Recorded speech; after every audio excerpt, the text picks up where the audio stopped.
नमस्कार, मी प्रवीण पाटील. मुक्ताई वार्तामध्ये आपले स्वागत. सुरुवातीला पाहूया ठळक घडामोडी. पुनखेडा पाटोंडी येथे धनंजय चौधरी यांच्या रॅलीस उत्स्फूर्त प्रतिसाद. महाविकास आघाडीचे काँग्रेसचे अधिकृत उमेदवार धनंजय शिरीष चौधरी यांच्या पुनखेडा पाटोंडी येथील प्रचारात नागरिकांचा उत्स्फूर्त प्रतिसाद पाहायला मिळून आला.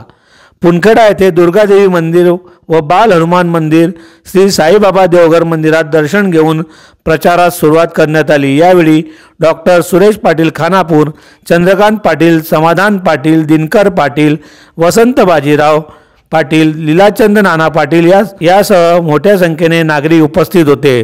तर पाटोंडी येथे महर्षी वाल्मिक, श्री संभाजी ब्रिगेड, अहिल्याबाई होळकर चौक, श्री राजे छत्रपती शिवाजी चौक परिसरात प्रतिमेस पुष्पहार अर्पण करत प्रचारास सुरुवात करण्यात आली.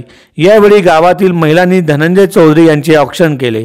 यावेळी सरपंच समाधान कोळी, सुरेश मधुकर सावळे, लक्ष्मण पाटील, राजेंद्र पाटील, राजेंद्र चौधरी, लखन पाटील, प्रवीण पाटील, राष्ट्रवादी आशू पाटील, आर्यन पाटील, सचिन कोळी, यशवंत महाजन, घनश्याम पाटील व मोठ्या संख्येने तरुण वर्ग उपस्थित होता.